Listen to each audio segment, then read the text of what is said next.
नमस्कार शेतकरी बंधूंनो. आज आलो आपण कुकटोळी या गावी आणि हा जो प्लॉट आहे हा गायकवाड साहेबांचा आहे. तर ह्या ज्या प्लॉटची रोपं आहे ती 2400 रोपं आहेत आणि 2 नंबरचं कटिंग झालेलं आहे. जवळजवळ 850 किलो माल निघाला आहे आणि जागेवर 60 रुपयांनी दिला होता.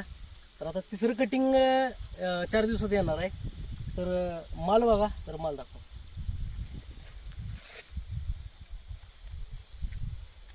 तर अशा पद्धतीनं सेटिंग आणि माल आहे.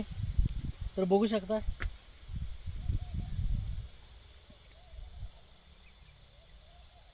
तर या पद्धतीनं माल आहे सगळा आणि पूर्ण प्लॉट जो आहे तो एम ॲग्रो कन्सल्टिंगकडे आहे.